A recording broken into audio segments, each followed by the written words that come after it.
Hello, boys and girls. Happy, not so happy Monday. I miss you so much.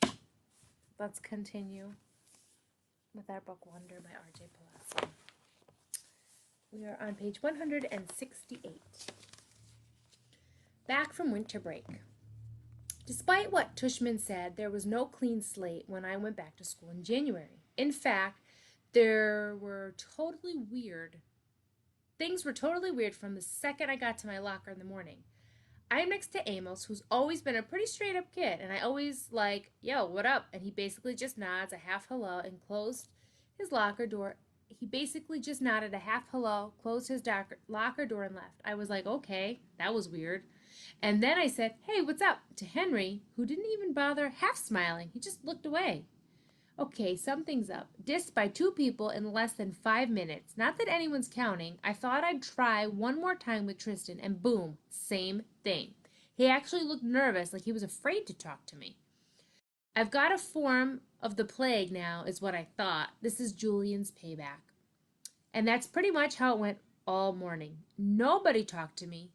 Not true. The girls were totally normal with me, and August talked to me, of course. And actually, I have to say, both Maxes said hello, which made me feel kind of bad for never ever hanging out with them in the 5 years I've been in their class. I hoped lunch would be better, but it wasn't. I sat down at the usual table with Luca and Isaiah. I guess. I thought since they weren't in a super popular group, but were kind of middle of the road jock kids that I've been safe with them. But they barely nodded when I said hello. Then when our table was called, they got their lunches and never came back. I saw them find a table way over at the other end of the cafeteria. They weren't at Julian's table, but they were near him, like on the fringe of popularity. So anyway, I'd been ditched. I knew table switching was something that happened in 5th grade, but I never thought it would happen to me. I felt really awful being at a table by myself. I felt like everyone was watching me, and it also made me feel like I had no friends. I decided to skip lunch and go to the library and read. The War. It was Charlotte who had the inside scoop on what everyone was dissing, why everyone was dissing me. I found a note inside my locker at the end of the day. Meet me in room 301 right after school. Come by yourself, Charlotte. She was already inside the room when I walked up. Sup, I said. Hey, she said. She went over to the door, looked left and right, and then closed the door and locked it from the inside. Then she turned to face me and started biting her nail as she talked. Look, I feel bad about what's going on, and I just want to tell you what I know. Promise you won't tell anyone I talk to you. Promise. So Julian has this huge holiday party over winter break. She said, I mean huge. My sister's friend has had her sweet 16 at the same place every year. There was like 200 people there, so I mean, it's a huge place. Yeah, and? Yeah, and well, pretty much everybody in the whole grade was there. Not everybody, I joked. Right, not everybody. Duh. But like, even parents were there, you know? Like, my parents were there. You know, Julian's mom is the vice president of the school board, right? So she knows a lot of people. Anyway, so basically what happened at the party was that Julian went around telling everyone that you punched him because you had emotional problems. What? And you would have gotten expelled, but his parents begged the school not to expel you. What? And then none of it would have happened in the first place if Tushman hadn't forced you to be friends with Augie. He said his mom thinks that you, quote unquote, snapped under the pressure. I couldn't believe what I was hearing. No one bought into that, right? She shrugged. That's not even the point. The point is, he's really popular, and you know, my mom heard that his mom is actually pushing the school to review Augie's application to Beecher. Can you do that? It's about Beecher not being an inclusion school. That's a type of school that mixes normal kids with special needs. That's just stupid. Augie doesn't have special needs. Yeah, but she's saying that if the school is changing the way they usually do things in some ways, but they're not changing anything. Yeah, they did. Didn't you notice they changed the theme of the new art show? The New Year art show? In past years, 5th grade painted self-portraits. But this year, they made us do those ridiculous self-portraits as animals, remember? So big freaking deal. I know, I'm not saying I agree, I'm just saying that's what she's saying. I know. This is just so messed up. I know. Anyway, Julian said that he thinks being friends with Augie is bringing you down and that for our own good, you need to stop hanging out with him so much. And if you start losing all your friends, it'll be like a big wake-up call. So basically, for your own good, he's going to stop being your friend completely. Newsflash, I stopped being his friend completely first. Yeah, But he's convinced all the boys to stop being your friend, for your own good. That's why nobody's talking to you. You're talking to me? Yeah, well, this is more of a boy thing, she explained. The girls are staying neutral, except Savannah's group, because they're going out with Julian's group. But to everybody else, this is really a boy war.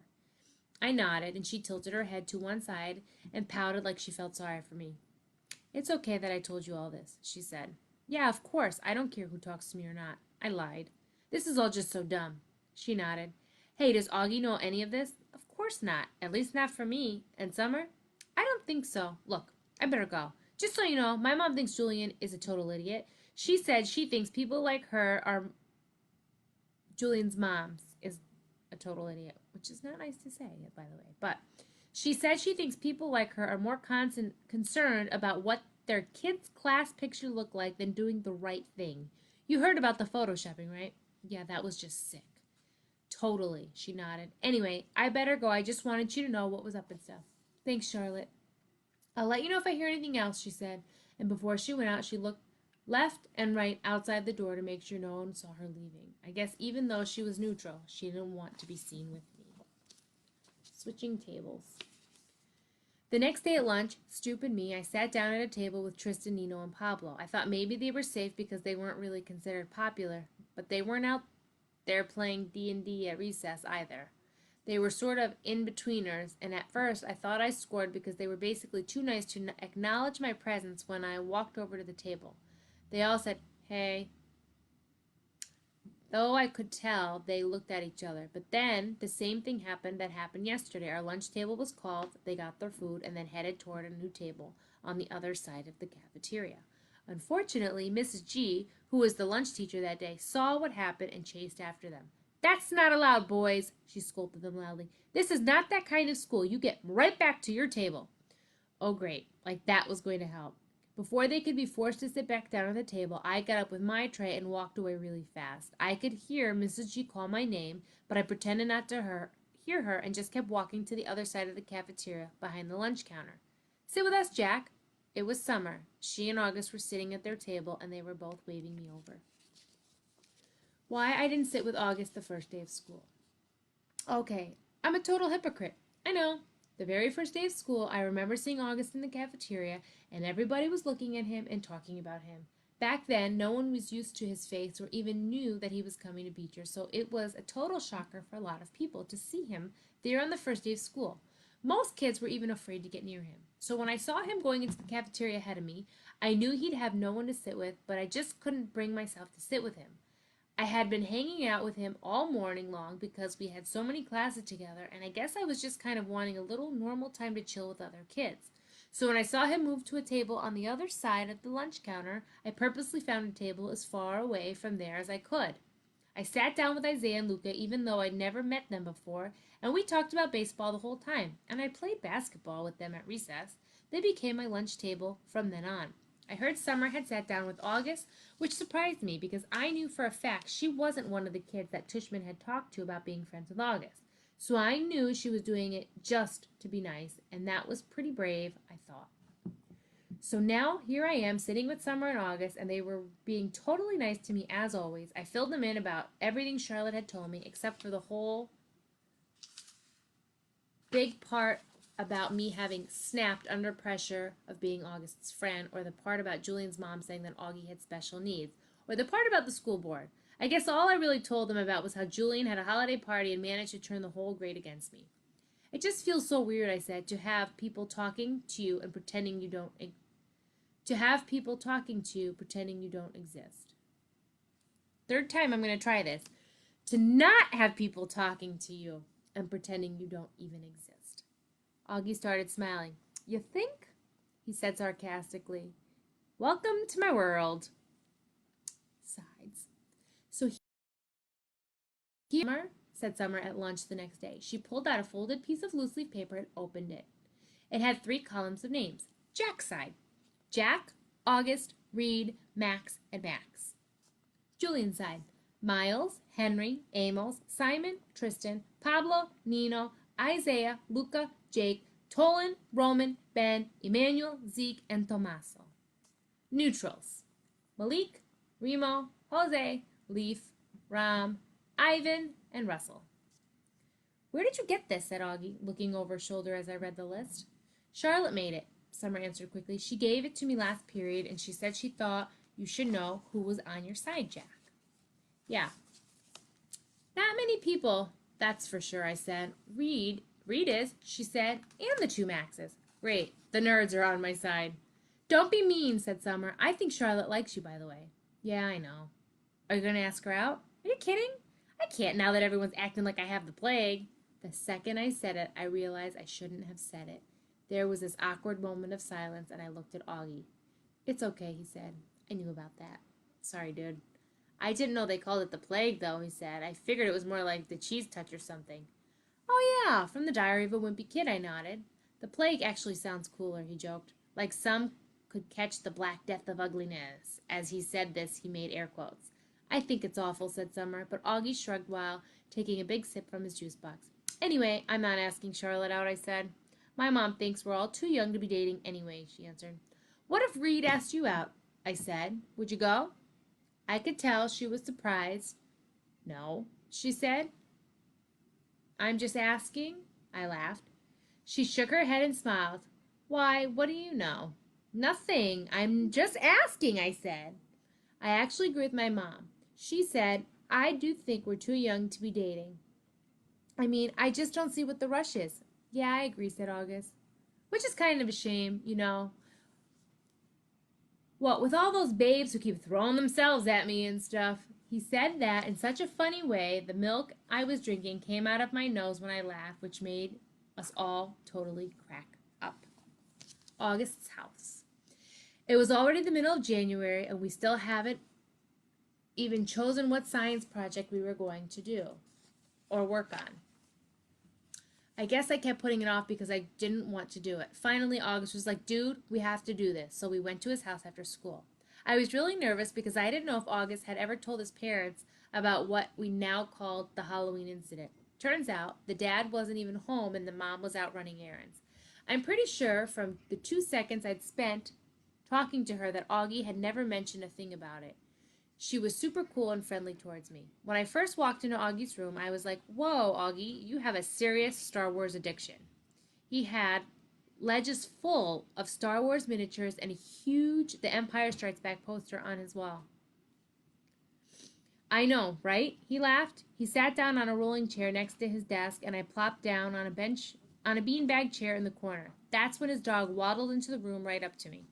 He was on your holiday card, I said, letting the dog sniff my hand. He corrected me. Daisy. You can pet her. She doesn't bite. When I started petting her, she basically just rolled over onto her back. She wants you to rub her tummy, he said. Okay, this is the cutest dog I've ever seen, I said, rubbing her stomach. I know, right? She's the best dog in the whole world. Aren't you girly? As soon as she heard Augie's voice say that, the dog started wagging her tail and went over to him. Who's my little girly? Who's my little girly? Augie was saying as she licked him all over his face. I wish I had a dog, I said. My parents think our apartment's too small. I started looking around at the stuff in the room while he turned on the computer. Hey, you've got an Xbox 360? Can we play? Dude, we're here to work on the science fair project. Do you have Halo? Of course I have Halo. Please, can we play? He had logged on to Beecher website and was now scrolling down Miss Rubin's page through the list of science fair projects. Can you see them from there? He said. I sighed and went to sit on the little stool that was right next to him. Cool iMac, I said. What kind of computer do you have? Dude, I don't even have my own room, much less my own computer. My parents have this ancient Dell that's practically dead. Okay, how about this one, he said, turning the screen in my direction so I would look. I made a quick scan of the screen and my eyes literally started blurring. Making a sun clock, he said. That sounds kind of cool. I leaned back. Can we just make a volcano? Everyone makes volcanoes. Duh, because it's easy, I said, petting Daisy again. What about how to make crystals spikes out of Epsom salt? Sounds boring, I answered. So why do you call her Daisy? I didn't look up from the screen. He didn't look up from the screen. My sister named her. I wanted to call her Darth. Actually, technically speaking, her full name is Darth Daisy, but we never really call her that. Darth Daisy? That's funny. Hi, Darth Daisy, I said to the dog who rolled onto her back again for me to rub her tummy. Okay, this one is the one, said August, pointing to a picture on the screen of a bunch of potatoes with wires poking out of them. How to build an organic battery made of potatoes. Now that's cool. It says here you can power a lamp with it. We could call it the Spud lamp or something. What do you think? Dude, that sounds way too hard. You know I suck at science. Shut up, you do not. Yeah, I do. I got a 54 on my last test. I suck at science. No, you don't. And that was only because we were still fighting and I wasn't helping you. I can help you now. This is a good project, Jack. We've got to do it. Fine, whatever, I shrugged. Just then there was a knock on the door, and a teenage girl with long, dark, wavy hair poked her head inside the door. She wasn't expecting to see me. Oh, hey, she said to the both of us. Hey, Via, said August, looking back at the computer screen. Via, this is Jack. Jack, that's Via. Hey, I said, nodding hello. Hey, she said, looking at me carefully. I knew the second Augie said my name that he had told her about the stuff I had said about him. I could tell from the way she looked at me, in fact, that the way she looked at me made me think she remembered me from the day at Carvel on Amesford Avenue all those years ago. Augie, I have a friend I want you to meet, okay? She said. He's coming over in a few minutes. Is he your new boyfriend? Augie teased. Via kicked the bottom of his chair. Just be nice, she said, and left the room. Dude, your sister's hot, I said. I know. She hates me, right? You told her about the Halloween incident? Yeah. Yeah, she hates me. Or yeah, you told her about Halloween. Both. The boyfriend. 2 minutes later, the sister came back with this guy named Justin. Seemed like a cool enough dude. Longish hair, little round glasses. He was carrying a big, long, shiny silver case that ended in a sharp point on one end. Justin, this is my little brother, August, said Via, and that's Jack. Hey guys, said Justin, shaking her hands. He seemed a little nervous. I guess maybe it was because he was meeting August for the first time. Sometimes I forget what a shock it is the first time you meet him. Cool room.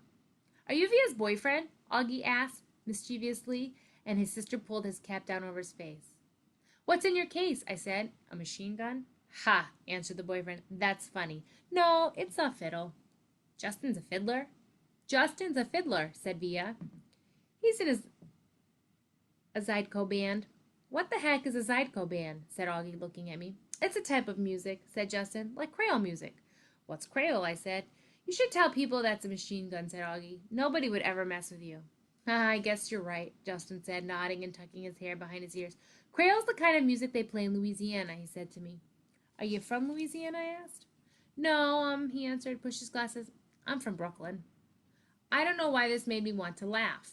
Come on, Justin, said Via, pulling him by the hand. Let's go hang out in my room.